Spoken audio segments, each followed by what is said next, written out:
Obrigada pela presença de todos. Eu queria agradecer também a presença do nosso palestrante, Felipe Cardoso, mais conhecido como Felipe Rocket, aí pelo seu nome de competidor. Ele fez esse favor de vir aqui conversar com a gente para dar algumas dicas sobre a maratona da SBPC. Não sei se os presentes aqui já estão inscritos na maratona ou se gostariam de tirar dúvidas para ver se vão querer participar ou não. Mas o Felipe veio esclarecer aí, ele que já foi competidor aí pela UFPA, veio esclarecer nossas dúvidas e dar algumas dicas. Então, Felipe, por favor, as suas ordens. Valeu. Boa noite, galera. Vou compartilhar aqui uma apresentação que eu tinha preparado de antemão.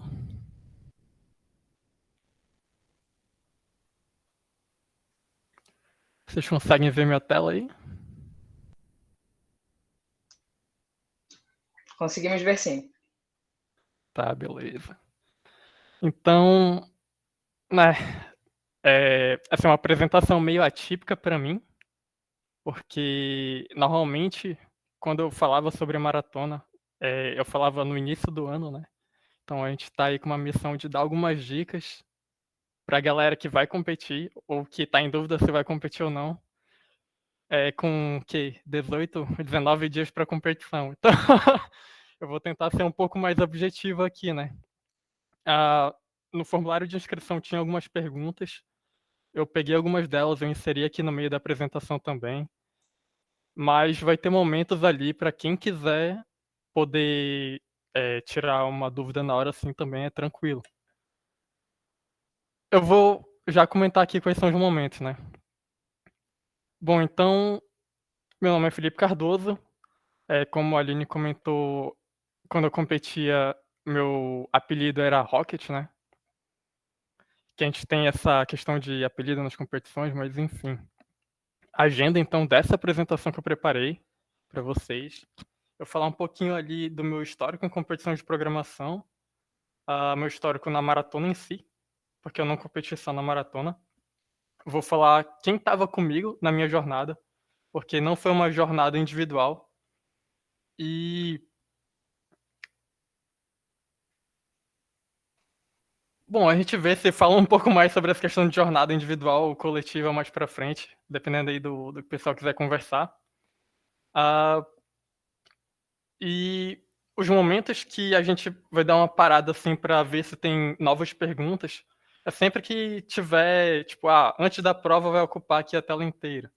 No dia da prova vai ocupar a tela inteira, eu vou falar, alguém tem alguma pergunta? Se vocês tiverem alguma pergunta, é só abrir aí a voz ou mandar ali no chat, que eu leio, quem tiver vergonha. Mas então, a gente tem pouco tempo até o dia da prova, então vou dar algumas dicas para vocês tentarem implementar antes da prova, algumas dicas que vão ser um pouco mais importantes no dia da prova, e outras dicas depois da prova, né? É a sequência ali. Então, né? Eu estou estudando ainda, eu estou cursando ainda engenharia de computação na UFPA. Eu já terminei todas as disciplinas, mas eu estou fazendo TCC ainda. Maldito TCC. Mas eu já estou trabalhando há 3 anos numa empresa já. Estou morando em Porto Alegre, né, Rio Grande do Sul. Eu vou comentar um pouco mais disso depois. Mas eu estou trabalhando já como engenheiro de software, né? E a maratona, assim, foi a atividade que eu fiz durante a graduação. Então é por isso que eu me envolvi tanto e eu dediquei tanto tempo também para tentar trazer novas pessoas, né, para essa competição. Então, qual foi o meu histórico ali em competição de programação, né? No meu primeiro ano, eu peguei uma medalha de prata na OBI, que é a Olimpíada Brasileira de Informática.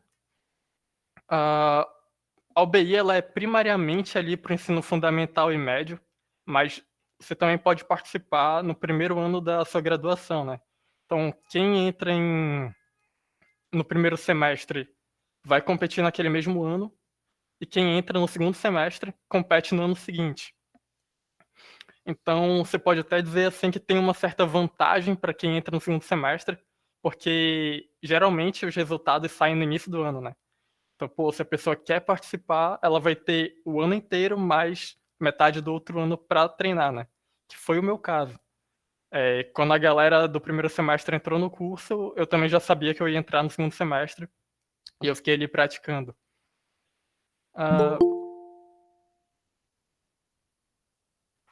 Algumas pessoas querendo estar na chamada. Eu também participei da Maratona de Programação do Norte, ali das primeiras edições, foi a terceira e a quarta, quando ela ainda era um evento separado ali, que era organizado principalmente pelo pessoal ali do Amazonas, né? Da Estadual de Manaus, principalmente com a professora Rosiane Freitas, que hoje em dia ela é se não me engano, a diretora ali responsável pela região norte, né? Dentro da organização da maratona. Então, durante o meu período ali de competição, né, eu ganhei um ouro na terceira Maratona do Norte e um bronze, né, na quarta Maratona de Programação do Norte. Essa é uma competição importante porque tem uma pergunta lá para frente, a gente vai falar um pouco sobre currículo e é aqui que entra um peso maior nessa competição em si, né. Eu também fui 4 vezes finalista nacional, né, na Maratona de Programação.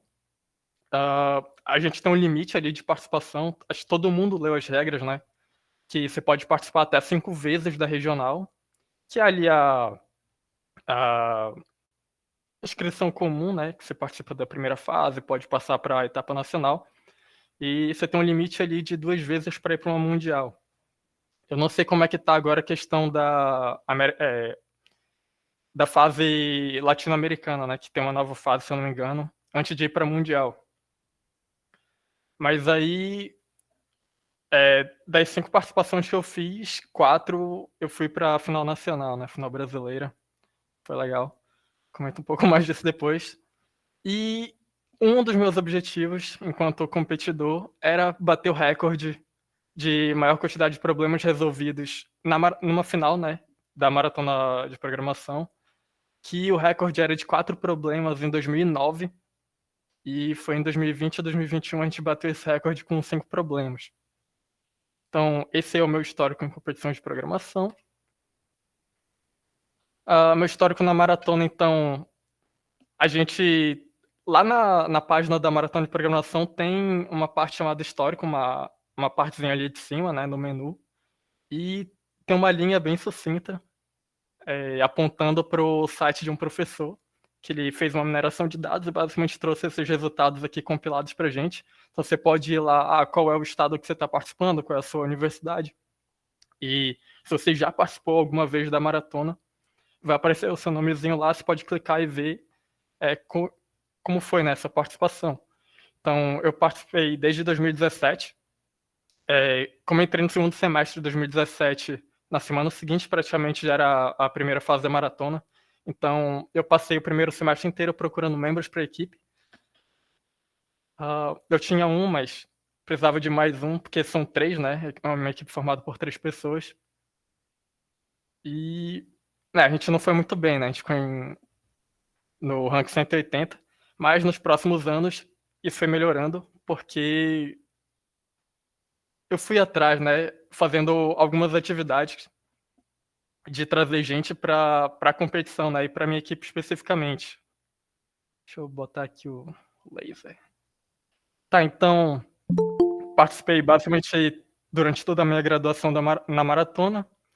Na nacional, a partir da minha segunda participação já foi todos os anos. A gente era praticamente o único time representando o Pará, né, como um todo, mas teve participação de outras instituições, principalmente ali no oeste do Pará, Oriximiná, Itaituba, mas a gente tinha ali maior representação maior chance de chegar nos pódios ali, né?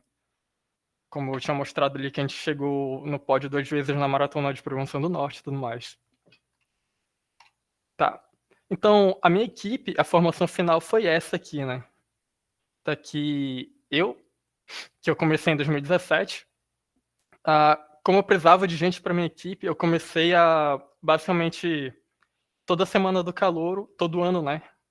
Tem uma semana do calouro, eu ia lá professor Eurípides reservava uma aulinha dele lá para eu falar sobre a maratona, o que dava para conseguir de oportunidade, melhorar suas habilidades e tudo mais. Então, o Diego, ele era da minha turma e ele não participou na minha primeira participação porque foi muito em cima, né? Ali em 2017, a gente entrou e menos de um mês assim depois já era a competição, então ele não participou nessa vez. Ele participou comigo a partir de 2018.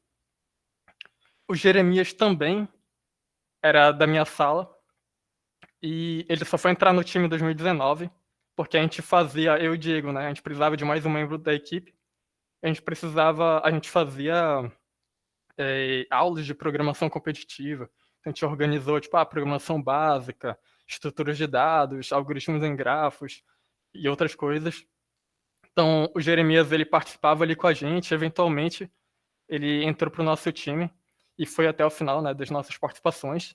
O Carlos também participou dessas aulas que a gente dava clandestinamente, né? A gente invadia uma sala, pegava uns pincéis lá que a gente comprava e começava a dar aula. Não era muito organizado assim, de ter carga horária, coisa do tipo. Era mais ali pela nossa gana, né, de chegar longe. E o Carlos, ele entrou para a equipe em 2020 como reserva. Em 2021, não, em 2019 ele entrou como reserva. E em 2020 ele competiu junto com a gente. Pode ter um ano a mais ou a menos aí nessa conta. 2020 ele entrou na equipe, acho que 2021 ele competiu com a gente para ir para a final, né?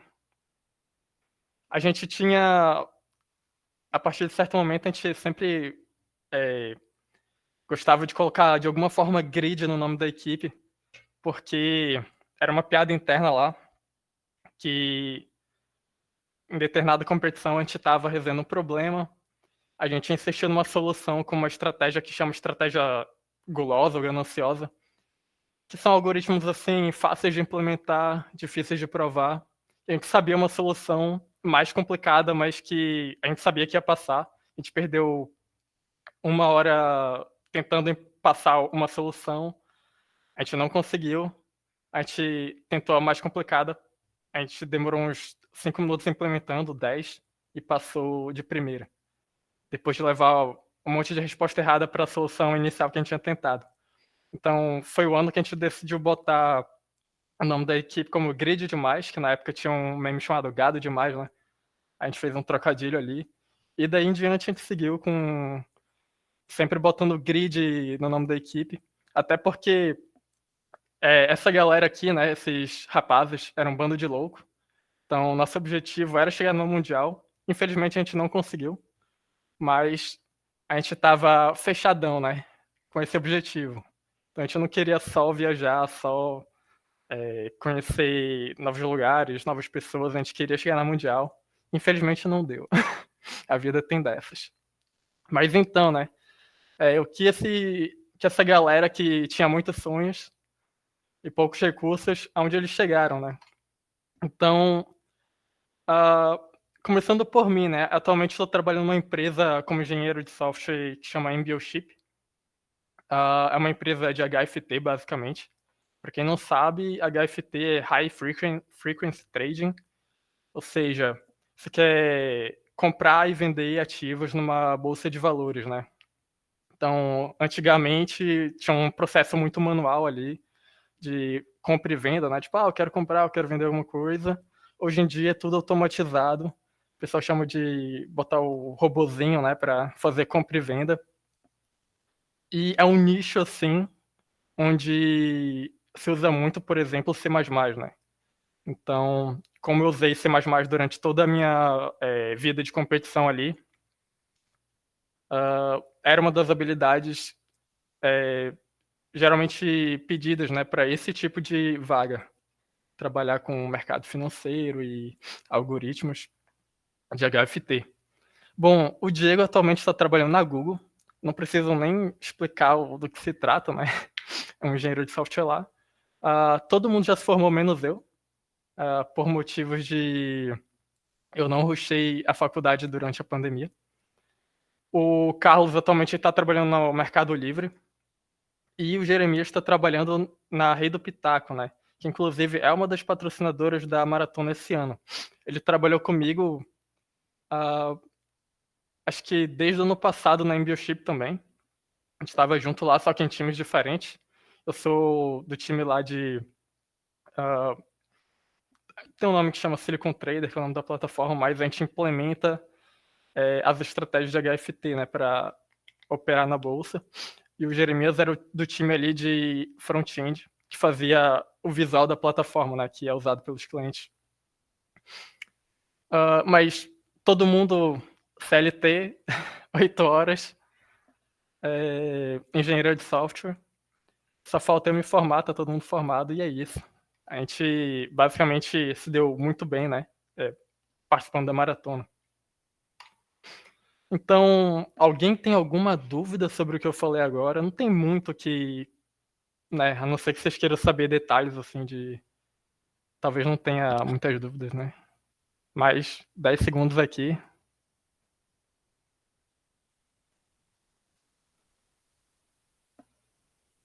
Não foi 10 segundos, né? Mas eu mostrei ali os dedos, então é isso. Então, agora vamos para parte mais objetiva, né, da apresentação. Antes da prova, né? Como se preparar?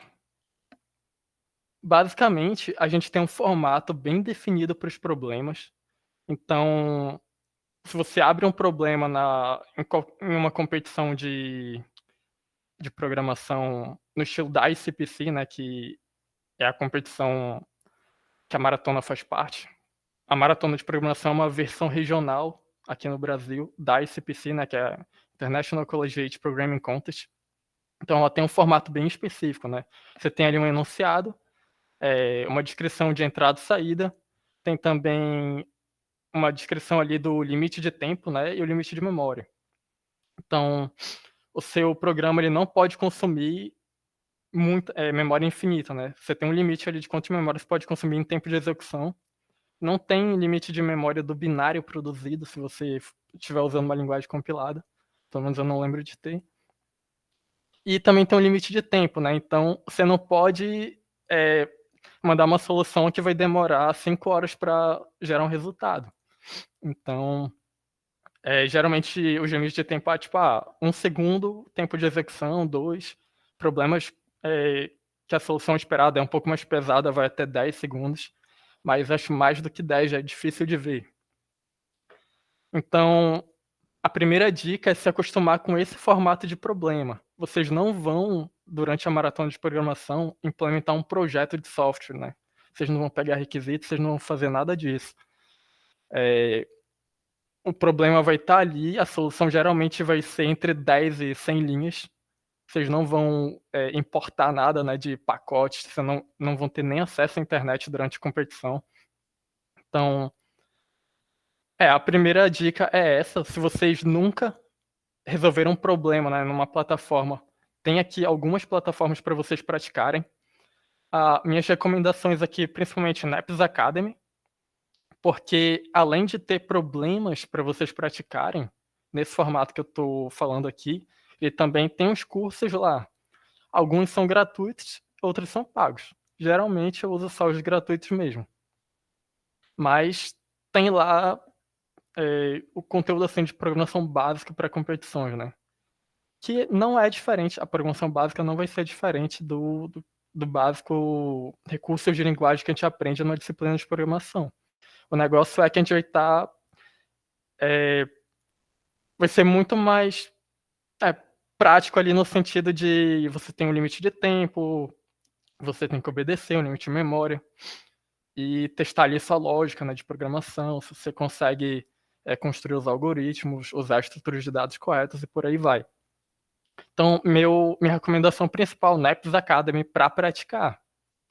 Tem outros também que a galera costuma usar, mas aí já é mais quando o pessoal tem, tipo, eu quero chegar numa final nacional e eu quero ir bem, né? Então tem o QSES, que é esse Code Submission Evaluation System, que ele tem um conjunto de problemas lá que vocês podem usar, que são problemas clássicos da ciência da computação.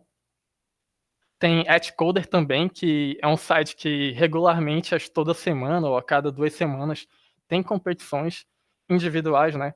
Então vocês também conseguem se inscrever lá no site e todo final de semana, ou a cada 2 finais de semana, competir, né? Ao vivo com outras pessoas em vários lugares do mundo aí, né?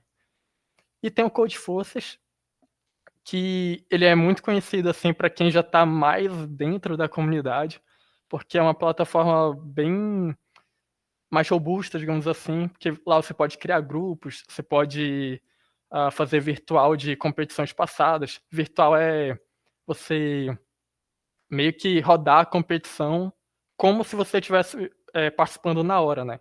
Então você cria um, um modo virtual de participação em que os eventos vão chegando, tipo, fulaninho, o time A passou o problema B, outro time passou o problema C. Você vai vendo isso acontecendo ao vivo, né, na hora. Então é como se você estivesse lá competindo, mas, enfim, seu resultado não conta, né, para a classificação da competição original. Tem esses sites aqui, mas principalmente ali para quem está querendo praticar urgentemente na Apps Academy, já é o suficiente, digamos assim. Tá, outra coisa, né? Vocês viram lá nas regras que vocês podem usar até 5 linguagens. Como vocês não vão construir um projeto de software, meio que tanto faz a linguagem que você é melhor, mas geralmente o pessoal usa ou C++ ou Python. C++ porque é uma linguagem compilada, então o tempo ali que você vai estar executando o seu programa vai ser basicamente o tempo que você vai estar resolvendo o problema com o seu programa, o tempo de execução do seu programa ali. Diferente de linguagens interpretadas, né, que, enfim, o interpretador está consumindo tempo, tem um tempo a mais ali durante a execução. Então, e por que C++ e não C, né, minha recomendação? Porque C++ tem a STL, que é a Standard Template Library, basicamente uma biblioteca padrão ali, cheio de algoritmos, estruturas de dados prontas que você pode usar. E C, se eu não me engano, não tem. Não tem a STL, mas eu já não sei se versões mais atuais de C tem algo nesse sentido. Então, C++ tem geralmente escolhido por uma questão de performance ali, desempenho, né, tempo de execução, e tem biblioteca ali com recurso suficiente para a gente não implementar tudo do zero. Então, se alguém estava pensando em usar C, comece a usar C++. Não vai ser muito diferente e vai facilitar muito sua vida. A Python também é legal de saber, porque tem alguns problemas que eles têm um tempo muito grande, um tempo limite muito grande, mas é muito doloroso fazer com C++, porque as bibliotecas de processamento de strings, processamento de texto ali em C++, na versão, se não me engano, vai ser C++ 17, a utilizada na maratona, ainda não é muito boa. Então, geralmente, problemas que a maior dificuldade, né, em resolver o problema não vai ser o tempo de execução, em si, a forma como você vai fazer a leitura e a saída, Python costuma ser uma boa escolha. Mas no geral, Python ele é mais lento, então se você for usar Python para tudo, provavelmente você vai pegar algum veredito de tempo limite excedido. As linguagens elas têm diferentes tempos de limite de tempo de execução. Então, o limite de tempo para C++ é bem mais restrito do que o de Python, né? Você tem uma folga ali, mas se não me engano é tudo usando como referência o tempo limite de C++. Então, é uma estimativa que eles fazem para as outras linguagens, mas não é garantia de que você vai conseguir passar todos os problemas com todas as linguagens.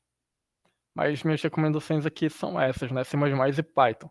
Então, não precisa aprender as duas. Se você já sabe uma, foca nessa. E se você já sabe Python, não precisa trocar para C++. Eu imagino que ninguém aqui, em 18 dias, vai querer chegar no top 12 nacional. Não tem tempo para isso, né? Então não se desesperem de, tem pouco tempo. O intuito aqui não é se matar de estudar. Se matar de estudar não dá certo. Só piora as coisas, né? Então a gente pode falar um pouco mais sobre isso depois. Mas o que é importante, né, para você saber da linguagem principal que você vai estar utilizando? Os recursos básicos de programação que vai ter em toda a linguagem, tipo entrada e saída,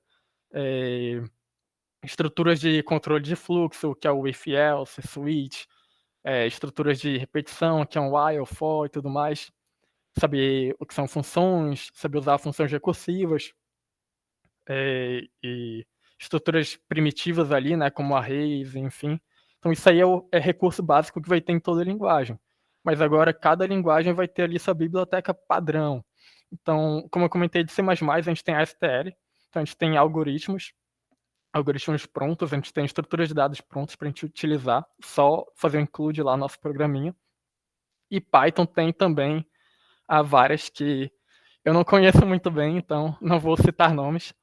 Mas basicamente tudo que você consegue utilizar, importar em Python sem precisar usar o pip é da biblioteca padrão. Ou seja lá qual for o nome similar, né, análogo para Python. Porque, como eu falei, vocês não vão ter acesso, está nas regras da competição, né? Vocês não vão ter acesso à internet. Então não adianta ter um gerenciador de pacotes se ele não vai poder acessar a internet. Então, teve uma pergunta que era o que eu preciso saber de programação para participar?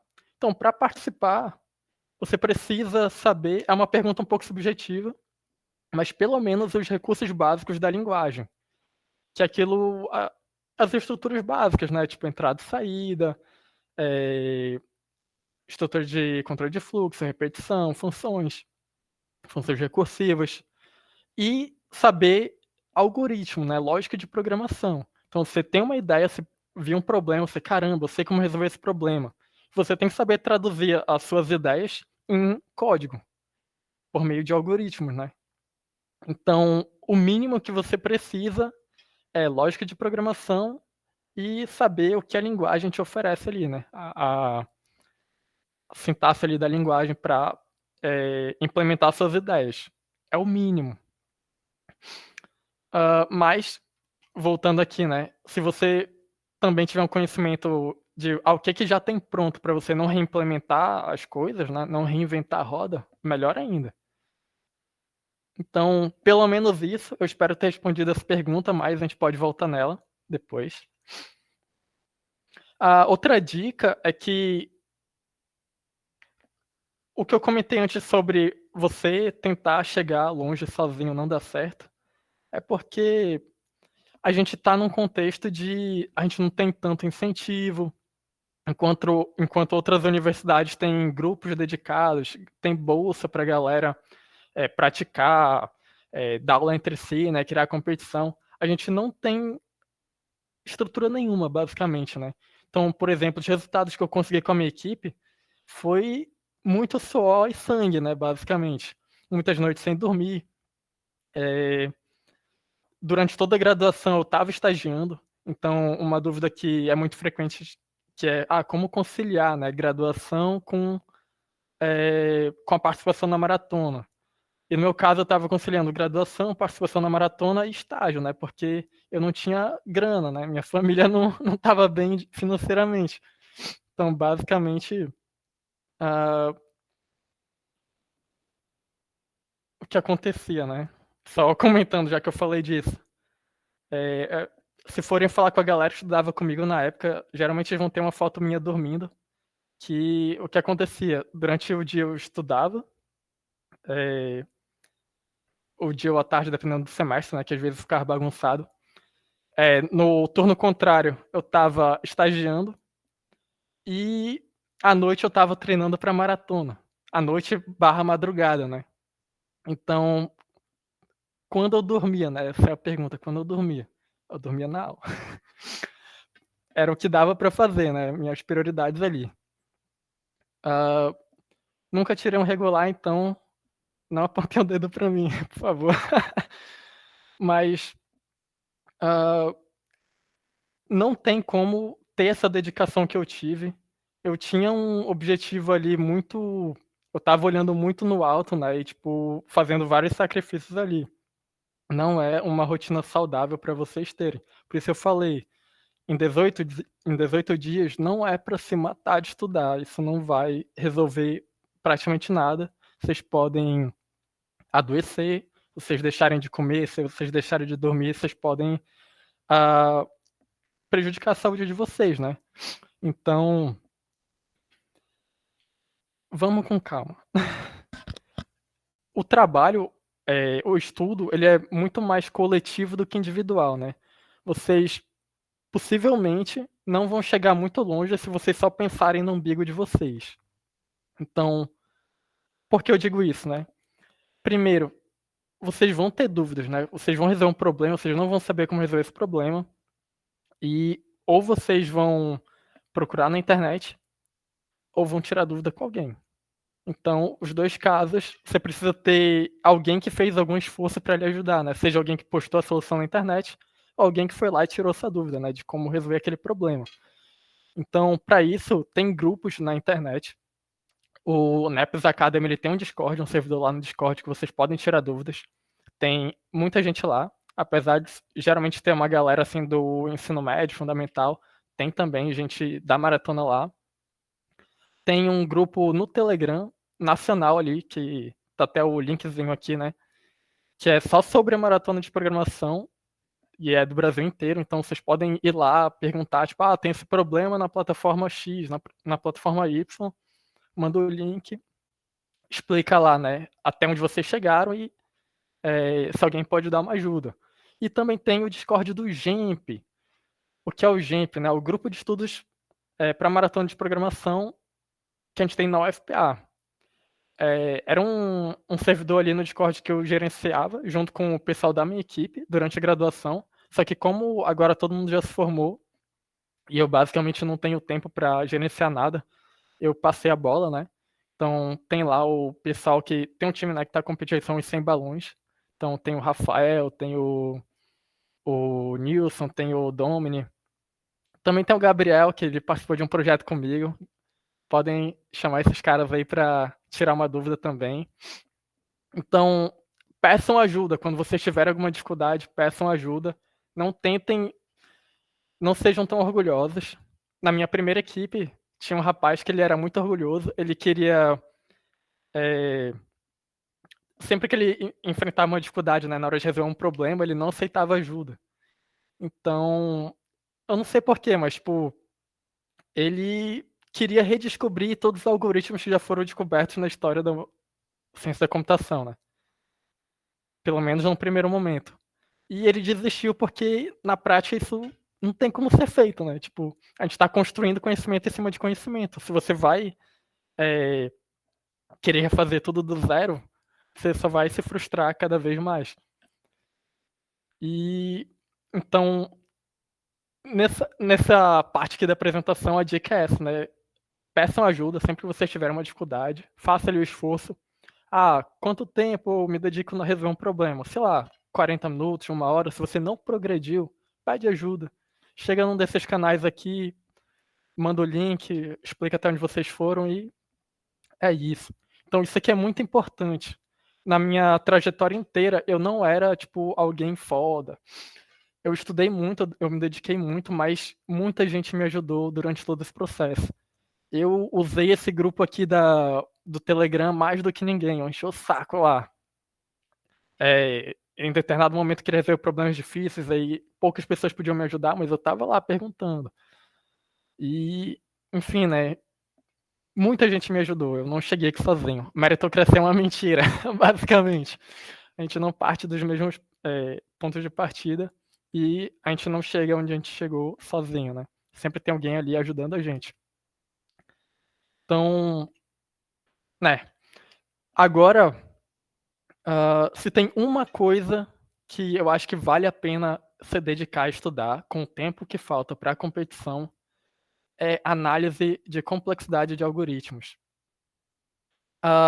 Basicamente, quando a gente está programando, a gente tem uma técnica para analisar um algoritmo tanto para fazer estimativas de quanto ele vai consumir de memória e quanto ele vai consumir de tempo. A gente consegue fazer algumas estimativas. Então, a gente usa essas estimativas para decidir, dado que você tem um problema e você sabe que 3 algoritmos diferentes resolvem aquele problema, qual é a melhor solução, né, para resolver aquele problema? Qual a diferença entre os algoritmos que você tem ali? Ah, é só implementação? Ou um vai demorar mais tempo para rodar que o outro? Então, nessas horas é muito importante a gente ter essa habilidade, né? Análise de complexidade temporal e espacial dos algoritmos. Temporal é você saber estimar quanto tempo vai levar para executar aquele programa. Espacial é estimar quanto de memória aquele programa vai consumir. Isso a gente consegue fazer porque são programas bem pequenos, né? 10 linhas, 100 linhas no máximo. Não no máximo, né? Depende do problema. Mas são programas pequenos, a gente consegue fazer essa análise e ter uma boa estimativa se o que a gente implementou vai passar ou não no tempo. Então, o que a gente ganha com isso, né? Se você só conhece soluções que não vão passar no tempo, então às vezes não vale nem a pena você começar a implementar aquela solução, porque tentar passar na sorte geralmente não dá certo, né? 99,9% dos casos, se a sua solução não está com uma complexidade boa ali para passar no tempo, então não vai passar no tempo. Isso aqui é algo que vocês podem aprender no Naps Academy também. Tem uma aulinha lá sobre isso. Então, é só dar uma procurada rápida lá. Vocês vão encontrar material sobre isso aqui, né? Complexidade de algoritmos. Vai ter gente que vai falar, pô, mas isso aí é o que a gente vê em teoria da computação lá no 7º, 8º semestre. É difícil? Não. Essa é uma parte muito pequena da teoria de computação, que é a análise de algoritmos. Dentro da análise de algoritmos, a gente tem análise de complexidade e análise de corretude. Corretude é provar que está certo. A gente não quer provar que um programa funciona durante a prova. A gente só quer implementar e se der certo, deu, senão bola para frente. Então, o que a gente só quer estimar se vai passar no tempo e se vai passar no limite de memória. Para isso, a gente tem ali principalmente notações assintóticas de complexidade, ou seja, assintótica, de fato, é o que vocês estão lembrando aí de cálculo 1, né? Que é quando o tamanho da entrada vai para o infinito, qual é o comportamento desse algoritmo aqui. Então, tem diversas também classes de complexidade que você consegue classificar os algoritmos que você implementa. Não precisa ser um algoritmo com nome, né, de alguém. Você pode fazer essa análise nos seus próprios programas e estimar ali qual a complexidade do seu programa. Então, é importante, né, vocês conhecerem as notações assintóticas, principalmente a Big O, as classes de complexidade, para vocês classificarem ali o programa de vocês, saber se ele vai ou não passar no tempo. E isso aqui eu acho que é algo que vale a pena estudar antes da prova, agora, principalmente porque tem ali na página de regras está escrito que os times têm à disposição um computador e o material escrito que desejarem. Isso aqui é muito importante, vocês podem usar e abusar disso. Basicamente, vocês não podem levar aparelhos eletrônicos, mas vocês podem levar o papel que vocês quiserem. Se vocês quiserem ir com a caixa da armadura de ouro do Cavaleiro do Zodíaco cheia de papel, vocês podem. Em top de livro, em top de apostila, tudo que vocês quiserem. Faz um trono de papel e vocês podem sentar lá tranquilamente durante a competição. Para consultar, né? Então, a gente fazia muito isso, né, durante a competição. A gente levava um monte de livro que a gente tinha, ou que a gente pegava na biblioteca. A gente imprimia um monte de coisa, aproveitava que no FPA quanto mais você imprime, menos você paga. A gente ia lá imprimir um monte de sites com algoritmos que a gente encontrava. E, bom, só que assim, não vale a pena você só pegar coisa da internet se você não sabe como usar, né? Então, geralmente vocês vão encontrar no GitHub alguns repositórios que têm um compilado de algoritmos, estruturas de dados que não estão implementadas nas linguagens. E é nessa hora que é importante saber análise de complexidade de algoritmos. Porque, por exemplo, eu quero resolver o problema do caminho mínimo entre 2 pontos num grafo. Aí, beleza. Tem 3 algoritmos ali, pelo menos, falando assim de forma genérica, que dá para resolver. Bellman for, Dijkstra e, sei lá, Floyd-Walsh. Aí, tá, beleza. Aí você vai ver, a implementação do Floyd-Walsh é pequenininha, né? Só que aí quando você vê, a complexidade do algoritmo é cúbica, se eu não me engano. Que é basicamente operações de matriz ali. Aí, Bellman-for tem uma complexidade quadrática. Então, é importante vocês saberem o que vocês estão pegando também, mas não gastar todo o tempo de vocês só pegando material. Mas quando vocês têm opções de algoritmos para resolver um problema, é importante saber diferenciar eles em complexidade, tanto de tempo e memória. Às vezes, você alocar uma matriz gigante no seu programa vai estourar o limite de memória, enquanto que fazer um array com manipulação ali de ponteiros é o suficiente para passar o problema. Então, se vocês não sabem praticamente nada, além dos recursos básicos da linguagem que vocês têm mais familiaridade, vocês podem pegar um monte de coisa pronta, saber como preparar a entrada para aquele algoritmo e o que ele vai devolver de saída, que é basicamente a interface ali, e usar a rodo durante a competição. Só que aí, não adianta encher de coisa que vocês não vão usar também. Até pode ter coisa extra, mas o ideal é não ter, né? Alguém tem alguma dúvida adicional sobre o período antes da prova, o período de preparação antes da prova?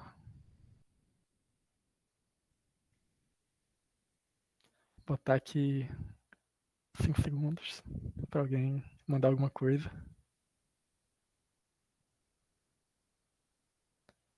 Então eu vou seguir agora para a parte de dicas no dia da prova. Tá, então parece óbvio, mas é importante reforçar. No dia da prova, vocês têm que dormir bem. Então, nada de inventar no dia anterior da prova, né? Nada de inventar, maratonar uma série de 10 episódios até 5 da madrugada, acordar meio-dia na hora da competição. Não, vocês durmam cedo, toma ali um café da manhã reforçado, mas não exagera. Durante a manhã, se não me engano, tem o warm-up, né, que é o aquecimento, para vocês testarem ali como é que tá o ambiente, vocês fazerem alguns testes também de, tem uns probleminhas que eles vão dar para vocês tentarem testarem o sistema, como é que vocês vão receber o veredito dos problemas que vocês submeterem. E depois vai ter o almoço, né? Então, se alimentem bem, mas sem exagero. Não adianta você tomar um monte de açaí com farinha e chegar com mau humor na hora da prova e querer dormir. Ou pior, né? Dar algum retrocesso ali e você precisar ficar a competição inteira no banheiro, que você exagerou sei lá, na maniçoba, né? Então, é muito importante cuidar da saúde. Esse é o ponto principal. Principalmente no período ali, um dia antes ou na semana da prova. Outra coisa, levem água e, se for permitido, né, tem que consultar a organização ali na UFPA se pode levar lanche, né, porque vai dar fome. Eu não sei se o pessoal vai providenciar, né, um lanche ali na hora, mas se não, vocês perguntam se pode, com antecedência, levar um lanchinho. E, então é importante se manter hidratado, porque são 5 horas de prova. É uma prova também de resistência, não só de conhecimento. Então, se vocês estiverem com fome, vocês não vão conseguir pensar direito, vocês vão ficar estressados, pode até, sei lá, brigar com um companheiro ali de equipe, né? O que não é legal. Então, cuidem da saúde. E outra dica é levar papel e caneta, porque só tem um computador para 3 pessoas, né? Então, se vocês têm que gerenciar esse tempo ali na frente do computador, vocês podem escrever soluções no papel enquanto alguém está implementando a solução para um problema que vocês já sabem que vai passar, ou vocês esperam muito que passe com a solução pensada pelo time. Também serve para debugar uma solução que vocês têm ali. Então, no dia da competição, vocês podem pedir para imprimir ali a solução que não passou e ficar rabiscando lá o papel também. Então, é muito legal levar papel, tanto até para se organizar ali. E aqui entra o próximo ponto, né? A minha equipe, a gente fazia basicamente o seguinte: eram na época 13 problemas, acho que atualmente vai até 15, né? Então, a gente dividia em 3 partes o caderno de problemas e a gente lia, né? Por quê? Cada um lia uma parte.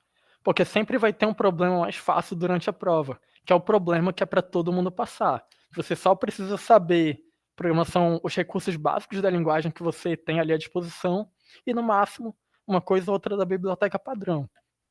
Então, é aquele problema para ninguém zerar, e sempre vai ter. É o que acontece. Às vezes, uma equipe que é boa, ela tá num dia ruim.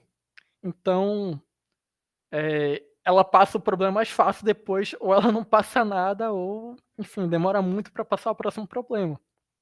E quando ela não passa nada, ganha quem foi o mais rápido, né? Que é uma prova que conta a primeira quantidade de problemas que você resolveu, e depois o somatório da marca de tempo que os problemas que vocês resolveram foram resolvidos, né? Então, eu resolvi 5 minutos, conta mais 5 para o meu penalidade de tempo lá. Eu resolvi outro problema aos 10 minutos. Então, aqueles 5 mais os 10. Eu tenho 2 problemas e 15 minutos de penalidade. Então, procurem pelos problemas mais fáceis. Pode ter mais de um. Outra dica durante a competição, né? Se você foi lá, tinha uma ideia para um problema, a ideia era muito garantida, mas você pegou uma resposta errada ali, né? No veredito do sistema. Se tem outro problema mais fácil para ser implementado, você pede para imprimir e sai do computador, para que a outra pessoa possa implementar a solução que ela tem para outro problema. Não adianta você ficar ocupando o computador ali se você não sabe muito bem qual foi o erro que deu, não sabe por onde ir, né? E tem outra pessoa que pode fazer, pode passar outro problema ali para a equipe de vocês.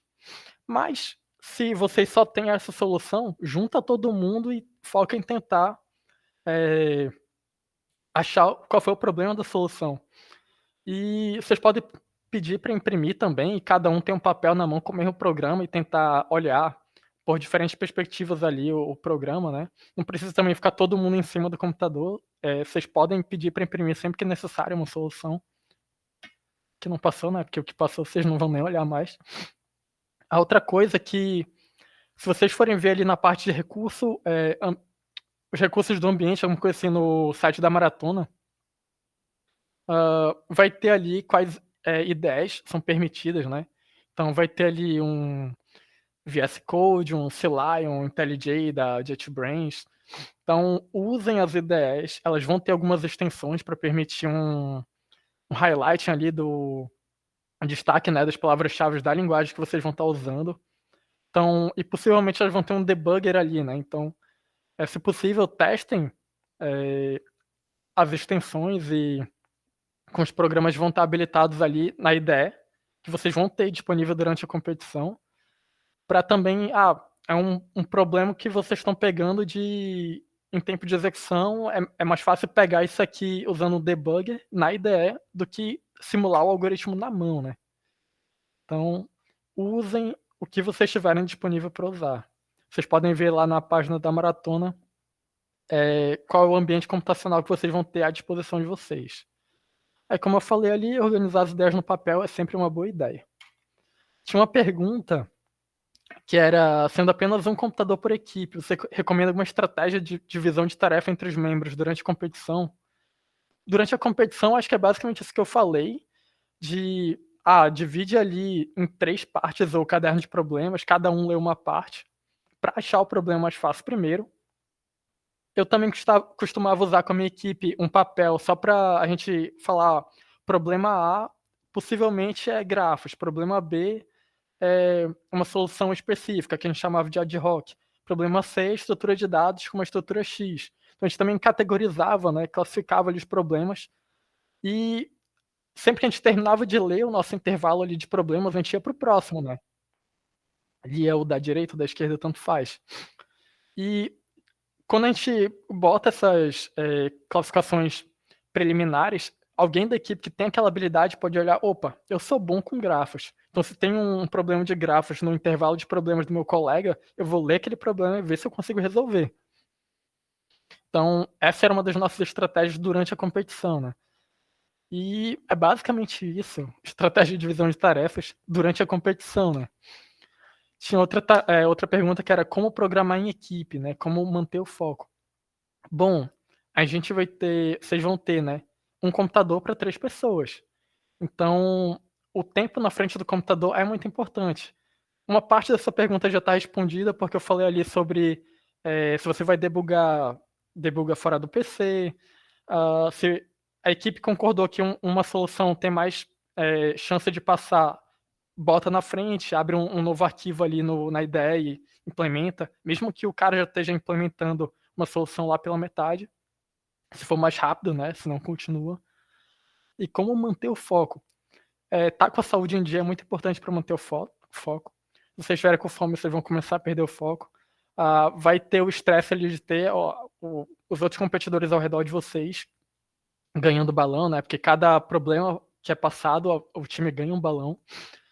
E uma coisa assim que é muito ruim para um time fazer é meio que ficar acompanhando o scoreboard lá, né? As classificações. Tipo, não adianta muito você ficar vendo, o time passou, o time tá com tantos problemas resolvidos, que só vai aumentar a ansiedade. Então, foca ali no caderno de problemas, conversa com a tua equipe, troca uma ideia do que vocês estão pensando para os problemas que vocês forem encontrando, que acho que dá para resolver. Então, para manter o foco é meio que tentar se blindar do que tá ao redor ali. Principalmente se o time de vocês não tá, tipo, na frente, né, no scoreboard. Então, não deixa alguém do time ficar parado na frente do computador só rolando as classificações para ver se o nome dos outros times é legal. Tentem fazer isso aí. Bom, então, durante a prova, eu acho que as dicas são essas, porque não tem muito o que fazer durante a prova, né? Tem mais o que fazer antes ou depois. No máximo ali umas dicas de comportamento, né, basicamente. Mas alguém tem alguma outra dúvida durante a prova para responder? Deixa eu olhar os comentários aqui.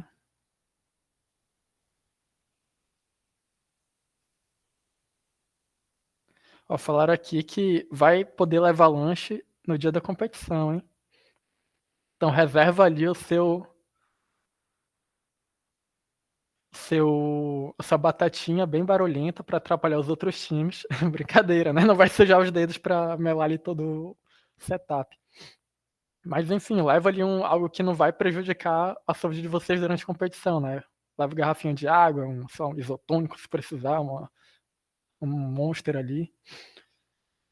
Então, tá, depois da prova, né? Temos poucos dias até a competição. Talvez não dê para fazer muita coisa, mas recomendo conhecer a biblioteca padrão da linguagem que vocês optaram por implementar. Não tem problema um membro da equipe saber mais C++, o outro Python. Se vocês sabem algoritmos, lógica de programação, vocês ainda vão saber conseguir conversar, né, sobre soluções.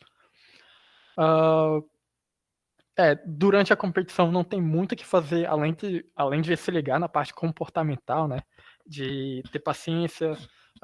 Pode ser um ambiente estressante, então não ficar com fome, se hidratar, discutir com a equipe o que fazer, né, não só tomar uma decisão individual ali na hora. O coletivo é muito importante, né.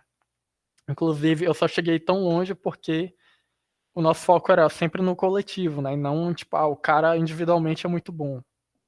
A gente prefere, tipo, alguém que sabe conversar e desenvolver uma ideia do que alguém que só, deixa comigo, eu resolvo tudo sozinho. Então, tá, depois da prova, tendo ali os resultados positivos ou não, tem algumas coisas, né, algumas outras dúvidas ali. Uma delas que eu peguei é como acreditar a participação na faculdade, né? Tipo, eu vi uma galera que falou, eu quero participar por diversão, eu quero pegar minhas horas complementares. E aí tem 2 pontos ali que eu estava vendo na resolução de horas complementares da FCT, que esse aqui eu peguei depois, né, que, se você, participa de um grupo de estudo que ele é coordenado por um professor, você pode pegar de 5 a 30 horas. Aí você só pode são 120 horas complementares, né, então só pode submeter para um único grupo de estudo. Mas esse aqui é o principal. A participação em maratona ou gincana relativa à computação telecom, sendo atribuídas 10 horas para participação em evento regional, 30 horas para participação em evento nacional e 50 horas pela participação em evento internacional. Então, a maratona de programação é um evento nacional. Vocês vão estar competindo ao mesmo tempo com todo mundo ali, inclusive diretamente, dependendo da quantidade de escolas inscritas na sede de vocês, vocês vão competir diretamente com escolas de outros estados, né? Então, eu basicamente só submeti todos os meus certificados de participação da maratona, que eu participei durante toda a graduação, e foi o suficiente para matar todas as minhas horas complementares. Aqui não tem limite de quantas vezes vocês podem mandar para esse mesmo evento, que é a maratona de programação. Mas dá para farmar hora? Não tanto, porque é uma vez por ano, né? Então, meio que não tem problema não ter o limite, porque é uma vez por ano também. Não dá para o cara só em um ano pegar 300 horas só competindo, né? Mas vocês basicamente podem usar o resultado de vocês ali na competição, o certificado de participação, para acreditar horas complementares. Aí vocês vê certinho lá como é que faz isso pela FCT. Mas eu fiz isso, né? Foi basicamente só com maratona que eu peguei todos os meus créditos ali. Tinha uma outra dúvida ali no formulário de inscrição, que era: como eu consigo um emprego com network da competição? Essa a resposta é um pouco mais subjetiva, né? Não tem não tem, sei lá, procurados finalistas da maratona para preencher vagas urgentes. Vocês não vão encontrar isso em lugar nenhum. Então vai de como vocês vão mostrar esse resultado. Por exemplo, quando eu estava procurando estágio no Pará, o que mais foi relevante foi os meus resultados na Maratona do Norte, porque era uma competição regional e mostrava ali que a gente estava sempre como no topo do Pará e no top 3 ali do Norte como um todo. E o ouro e o bronze valia muito mais que uma final brasileira aqui no Pará naquela época. Então eu destacava muito esses pontos quando eu ia para me candidatar a estágio, né?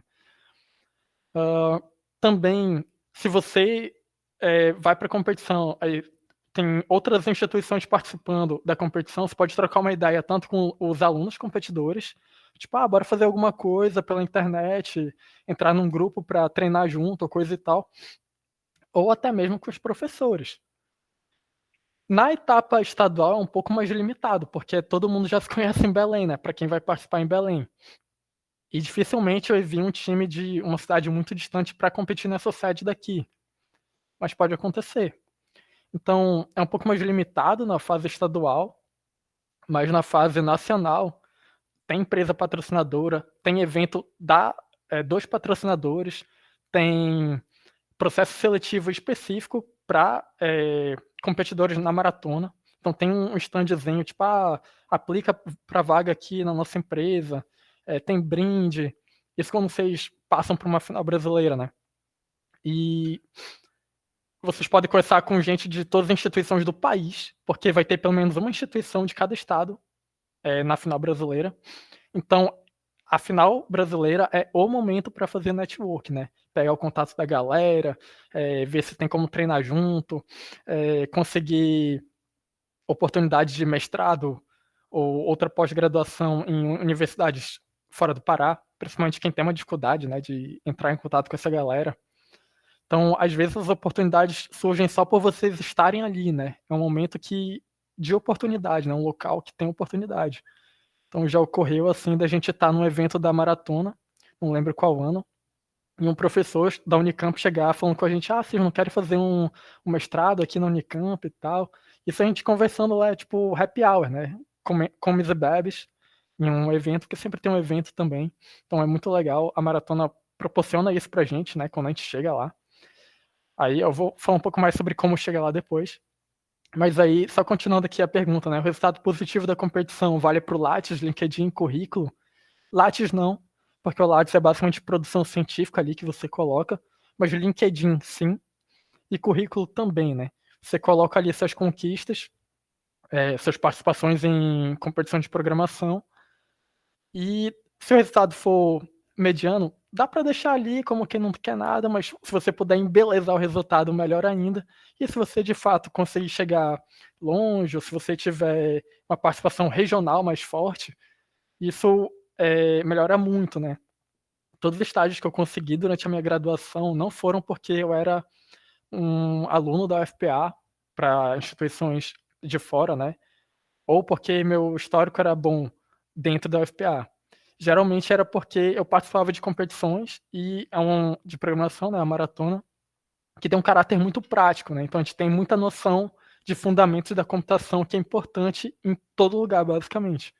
Então, geralmente, os fundamentos dos maratonistas são um pouco melhores em relação a uma afirmação muito abrangente, né? Mas vou botar meu pescoço na reta aqui e falar que os fundamentos costumam ser bem mais trabalhados na prática, a galera que participa de maratona, né? Mas tem gente que é muito bom na teoria ali, né? Mas, enfim, você fazer uma análise de algoritmos na prática é muito mais legal. Tá, tinha uma pergunta de como se preparar, mas como eu não quero ninguém se matando de estudar em 18 dias ou 19 dias para a competição, eu coloquei aqui para o próximo ano. Então, eu quero melhorar minha participação no próximo ano. O que eu posso fazer? O que eu, o caminho ali de aprendizado que eu tenho, né? Então, primeiramente, a gente tem que dominar ali conhecimento básico da linguagem que a gente está utilizando para competir, tipo, os recursos básicos ali da linguagem, né? Sintaxe, o que eu já falei várias vezes, né? Estrutura de decisão, de repetição, funções e tudo mais. Sabe, conhecer as bibliotecas padrões das linguagens.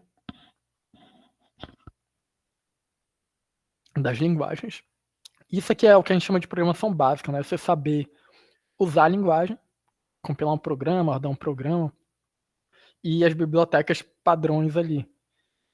Depois disso, a gente foca ali mais em estruturas de dados, né? As bibliotecas geralmente vão ter algumas estruturas mais simples implementadas, que já dá para fazer muita coisa, mas algumas estruturas mais complexas, que são usadas num contexto bem mais específico, não vai ter. Por exemplo, uma árvore de segmentos, né? Você não vai ter tão cedo isso na biblioteca padrão de C++.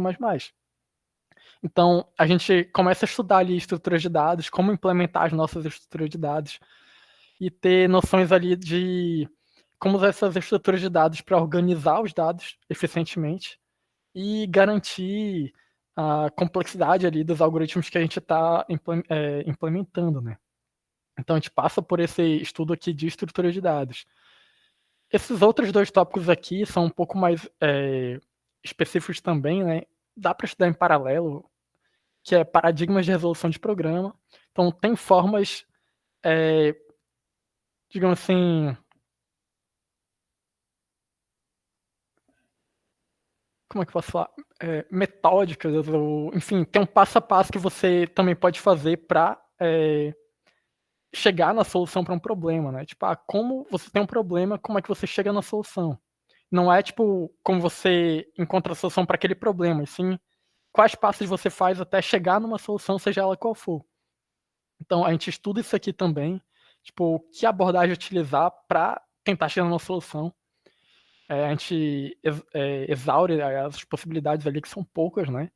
Mas usando técnicas de programação para isso.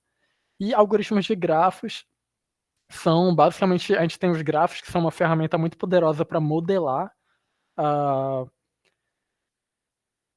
basicamente qualquer coisa, dá para modelar com grafos. E a gente tem algoritmos muito famosos.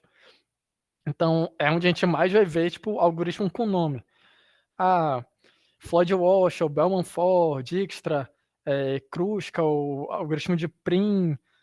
Eu posso falar mais um monte de algoritmo aqui, porque são soluções para problemas clássicos, né, que ficaram muito conhecidos.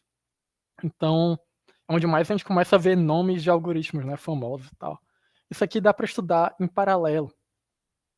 E isso aqui é o, digamos assim, se você quer chegar no pódio da maratona, isso aqui, digamos assim, é o feijão com arroz, né? Mas não tentem chegar no pódio antes de, sei lá, ter uma boa qualificação na regional, né? Tipo, vocês conseguiram campeões do Norte, né? Bateram todos os outros times do Norte, ou do Pará, né? Começando pelo Pará. Então, é um caminho longo e contínuo, mas sempre fazer isso aqui de uma forma que não desgaste vocês muito rápido, né? Então, nada de virar madrugada ou dedicar o dia todo só para estudar. Não, tipo, 1 horinha, 2 por dia. Às vezes não dá, tudo bem, mas pelo menos ali um problema por dia ou um problema por semana se não der por dia também. E vai indo e participa dos grupos, chama mais gente para treinar, e quanto mais gente participando, mais a gente fica animado para continuar participando, né? Um negócio meio viral assim, e é o que faz a gente não desanimar também, né? Tá. Outra dúvida ali é como garantir vagas para a final brasileira, né? Então, você precisa ser muito foda em programação para chegar na final brasileira? Não. O que você precisa? Se vocês forem lá na página de regras da maratona, vocês precisam de uma quantidade mínima de escolas e instituições participando, né? Uma escola é basicamente a junção da instituição uma cidade. Então, o FPA Guamá, o FPA Ananindeua, o FPA Castanhal, são 3 escolas da mesma instituição. Aí tem que ter lá uma quantidade mínima de escolas, se não me engano são 10, e uma quantidade mínima de instituições, né? Então, o FPA, o EPA, UFRA, CESUPA, o NAMA já deu 5 aí. Se conseguir juntar essa galera e ter a quantidade mínima ali de escolas participando, já garante uma vaga na final brasileira. Então, teve anos que a gente competiu contra o norte todo. Norte todo não, né? Mas teve uma super sede que a gente competiu contra várias outras instituições do norte, e a gente foi para a final brasileira, mas a galera do oeste estava muito bem, do oeste do Pará, estava muito bem organizado, então o pessoal de Oriximiná e Itaituba ali, aquela região, eles conseguiram também levar um time para a final brasileira, basicamente porque eles tinham, né, essa variedade de escolas participando naquela região especificamente.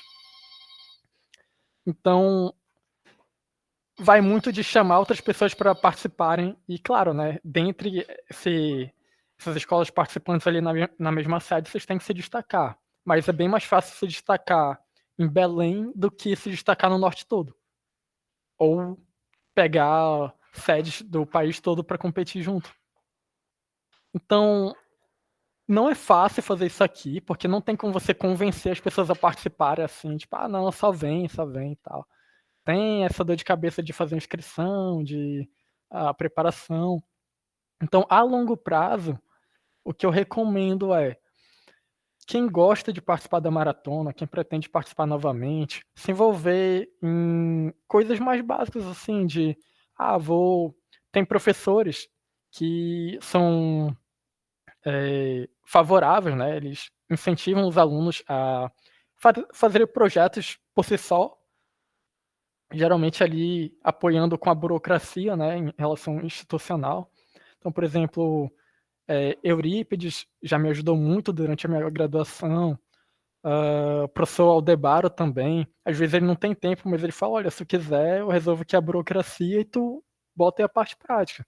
Então, os professores, no geral, eles não vão ter tempo de treinar vocês ou de correr atrás por vocês. Porque os professores, eles geralmente vão estar ocupados com pesquisa ali, né, na graduação. Na instituição, né, na UFPA, na universidade. Então, geralmente, se vocês querem que as coisas sejam feitas, vocês têm que ir lá e fazer, né? Depender dos outros não vai muito para frente. Então, façam por vocês, né? Então, inicialmente dá para ter assim, um projeto de extensão, vocês elaboram lá, pede para o professor botar o nome. faz um negócio mesmo que seja dentro da UFPA, mesmo que não deem nada muito extraordinário, já vocês estão fazendo coisas para vocês ali, né? Tipo, tô pegando minha carga horária de extensão, tô melhorando minhas habilidades com programação, que eu vou usar no estágio, eu vou usar no PIBIC da vida. Então, né? E outra coisa que pode ajudar, sim, a integrar outras universidades, outras faculdades, é fazer competições abertas, né? Tipo, publica ali, pega o contato da galera, chama, vê se quer treinar uma vez por mês. Aí entra numa dessas plataformas que eu comentei ali e vê se a galera quer, tipo, treinar junto, né? E uma das formas que a gente mais aprende também é comparando solução, né? Então, você tem como tirar mais de 100% de um problema, porque você resolve aquele problema, beleza, você aprendeu alguma coisa. Mas aí um coleguinha resolveu de uma forma bem diferente que a sua. E você aprendendo que que o cara fez, né? E trocando uma ideia ali com ele. Mesmo que você não tenha feito, você já aprendeu mais coisa. Então dá para tirar mais de 100% com cada problema, né? Então isso aqui também é bem legal para melhorar ali a cultura de promoção competitiva dentro da UFPA. Bom, era basicamente isso que eu tinha preparado para hoje. Eu espero que tenha sido proveitoso para vocês. Não deu para entrar em muitos detalhes, tipo, projetos para fazer. Posso conversar sobre isso outro dia com quem tiver interesse. A gente tem ali o Discord do Gemp, o Domini até mandou aqui, né, nos comentários. Então, algumas coisas que precisam de maior aprofundamento dá para falar em outro dia, mas por hoje é isso. Obrigado aí, pessoal. Muito obrigada, Felipe. Acho que foi uma palestra muito esclarecedora. Deu para tirar as minhas dúvidas, pelo menos, que eu estou querendo competir também aí. Então, foi muito proveitoso, sim. Obrigada. Eu espero que todo mundo tenha conseguido tirar proveito dessa palestra também. Obrigada por se colocar à disposição aí para mais dúvidas depois. Não sei se alguém tem alguma dúvida para tirar agora. Mas, olha aí, Antônio, pode falar. Levantei sem querer, foi mal. Boa noite. Muito Sem bom. problema. Normal, é o horário, tá batendo sono já no cara. Bem, de qualquer forma, obrigada, Felipe, obrigada a todo mundo que participou. Eu vou preparar os certificados, eu acho que daqui para segunda-feira que vem eu consigo enviar os certificados para todo mundo, fiquem de olho no e-mail de vocês. Caso tenha alguém presente aqui que não conseguiu se inscrever, pode ir naquele formulário de novo para se inscrever, só para eu guardar o e-mail de vocês, tá, galera? Só para eu conseguir enviar os certificados. Marco, pode falar. Boa noite, Felipe. Obrigado pela apresentação, foi bem legal. Eu queria te fazer uma pergunta. Durante a tua preparação, tipo, qual foi assim os maiores desafios que tu sentiu, assim, tipo, de sentido de que será que a gente aqui do norte vai conseguir competir? A gente pensa que de Belém vai conseguir competir com o pessoal lá de São Paulo e tal. Como é que fazia para tipo, fugir dessa sensação, assim? Com todas as Ok. precauções. Tá, eu posso dizer que a minha maior dificuldade foram duas, que foi não ter grana. Então, como eu comentei, né, meritocracia é uma falácia. Se você não tem grana, se a sua família não pode bancar os seus estudos, ou se você precisa trabalhar, né, enquanto você estuda, tudo é muito mais difícil. Então, como eu comentei, durante toda a graduação eu estava estagiando e eu não podia simplesmente não estar trabalhando, né? Então, isso foi muito difícil, porque como eu comentei também, eu estudava num período, trabalhava no outro, me preparava para a competição de madrugada, basicamente, e o tempo que eu tinha para dormir era durante as aulas. Então, isso foi muito escroto. Eu poderia não treinar tanto, mas eu queria muito chegar numa mundial. Então, isso em si já foi muito escroto. A questão de não ter incentivo também foi ruim, né? Porque a gente gastava do nosso dinheiro para se inscrever. Então, isso é outra coisa que dá para ir atrás, né? Dá para correr atrás, que, tipo, pelo menos a instituição, ou fazer uma vaquinha para bancar alguns times para se inscrever. Então, a gente tinha que usar o nosso dinheiro para se inscrever na maratona. Quando a gente passava por uma final brasileira, a gente tinha que arcar com os custos da viagem. Então, às vezes, era muito em cima da hora que saiu o resultado e a passagem estava, tipo, 1.000 conto. De onde que a gente tirava dinheiro, né? Então, além de ter que trabalhar para se manter na universidade, comer religiosamente na Rio e sobrar R$ 10 no final do mês, você ainda tem que guardar um dinheiro para viajar, né? Se você passar. Teve anos que a gente conseguiu parte desse dinheiro através de um auxílio, que era o auxílio de viagens acadêmicas. Só que como a maratona geralmente é no final do ano, boa parte dos recursos destinados para viagens acadêmicas acaba na primeira metade do ano. Então a gente conseguia pagar uma parte da passagem. E teve ano que a gente quase não foi porque a gente não tinha dinheiro, mas a organização do evento falou, olha, a gente paga aí o ônibus de vocês vêm. E esse ano, assim, foi top. Porque a gente realmente não ia participar, mas a organização do evento, né, falou, da final brasileira, bancou o nosso transporte para ir. Então tem disso também, né? A maratona é tipo, conversa ali com a organização, o pessoal é muito presente. Essa foi a primeira parte, né, da tua pergunta. Qual foi a segunda parte? A segunda parte foi como é que tu se motivava, assim, tipo, pra, mesmo com todos esses problemas, assim, pra continuar e tal. Porque Tá. puxado. Né? Cara, eu sempre gostei muito de competição científica, eu gostei muito de resolver problemas. Então eu sempre achei muito divertido até hoje. Quando eu começo a resolver problemas, às vezes eu passo um dia todo ali pensando numa solução. Então, mesmo depois, né, de terminar meu período de competidor, então uma parte era porque eu me divertia muito resolvendo problemas. Eu tinha ótimos amigos ali comigo. Isso é muito importante, talvez eu não tenha deixado muito claro. Mas ter gente ali contigo é fundamental. Sozinho tu não vai chegar, mesmo que tu queira dominar o mundo. Sozinho tu não vai conseguir. Uma hora ou outra tu vai desanimar, mas tem alguém contigo ali, tipo, às vezes a pessoa, tu tá num dia, tipo, nem quero pegar em nada, mas o teu colega pergunta um negócio, aí tu responde, tu já meio que se anima na hora. Então é muito assim, coletivo, né, de um ajudando o outro. Eu tive um treino muito desgastante, então eu treinava durante a madrugada, eu passava horas do meu final de semana treinando, isso não me ajudou, então não recomendo. Então é algo tipo anti-pattern, né? Tipo, não faça isso. Outra coisa que me motivava era a força do ódio mesmo. Como todo brasileiro. Basicamente eu queria oportunidade. Eu não sabia onde estavam essas oportunidades. Mas quando eu fui para a primeira vez, né, para a maratona, para uma final brasileira, que eu falei com um monte de gente de todo o país, basicamente, tinha empresas lá fazendo processo seletivo específico para quem estava ali, né? Eu vi, tipo, caramba, é aqui que eu vou ter mais oportunidade. Então, foi basicamente isso, cara. Tipo, eu queria uma oportunidade e a maratona era o lugar onde eu enxergava que eu ia ter mais chances, né?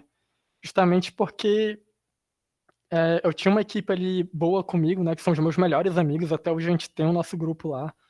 Cada um tem um lugar do país, mas sempre que dá a gente se vê.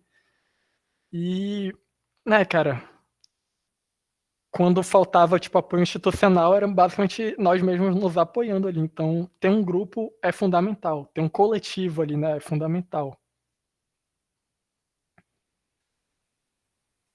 Obrigado, Felipe. Foi puxado mesmo essa rotina toda. E tu morava puxado. longe também do lugar, né? Cara, 2 horas pra ir, 2 horas pra voltar. Então, Eu sei como é. complicado. Certo. Mais alguém tem alguma dúvida?